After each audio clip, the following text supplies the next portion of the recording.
Shalom Bapak Ibu, Saudara yang dikasihi oleh Tuhan. Renungan pagi hari ini berbicara tentang Allah tempat sandaran dan pengharapan bagi orang percaya. Dalam kitab Ayub pasal 4 ayat 6, firman Tuhan berkata, "Bukankah takutmu akan Allah yang menjadi sandaranmu dan kesalehan hidupmu menjadi pengharapanmu?" Saudaraku yang terkasih, pada perenungan ini kita akan membahas dari tokoh yang bernama Ayub. Ayub merupakan tokoh Alkitab yang saleh dan jujur serta takut akan Allah. Ia tinggal di tanah Uz yang terletak di sebelah timur Kanaan. Ayub juga orang yang setia melaksanakan tugasnya sebagai imam dalam keluarganya. Pada Ayub pasal 3 berisi perkataan tentang keluh kesah Ayub mengenai pencobaan yang dialaminya. Ayub sedang menderita, terhina, dan putus asa.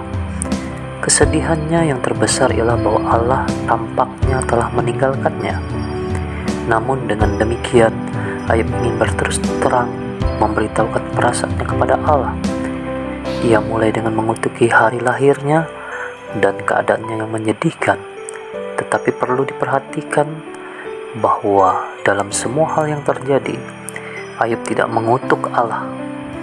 Seruannya merupakan ungkapan penderitaan dan keputusasaan, bukan seruan yang menentang Allah. Tentunya kita juga pasti pernah merasakan yang namanya kesedihan dan keputusasaan. Tetapi mari kita bercermin lewat peristiwa yang terjadi pada Ayub. Ada satu hal yang membuat kita menjadi lebih kuat dan mampu melawan penderitaan tersebut.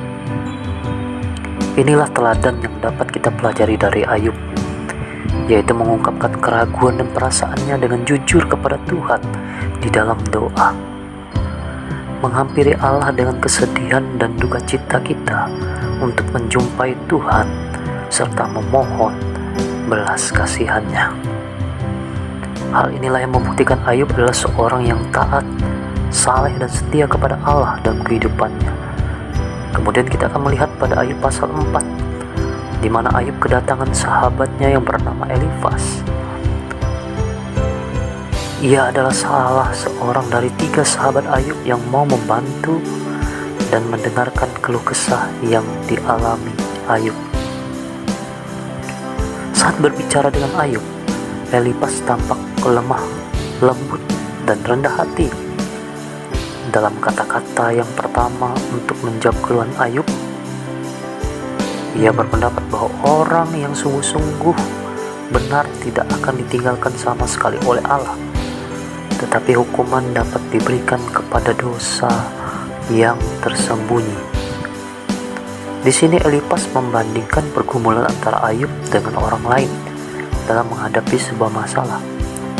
Ketika Elifas menyampaikan pertanyaan itu kepada Ayub, ada hal yang membuat Elifas terkejut dan heran, yaitu melalui sebuah bisikan yang tertulis dalam ayat 12-17 berkata, "Suatu perkataan telah disampaikan kepadaku dengan diam-diam, dan telingaku menangkap bisikannya waktu bermenung oleh sebab khayal malam, ketika tidur nyenyak menghinggapi orang.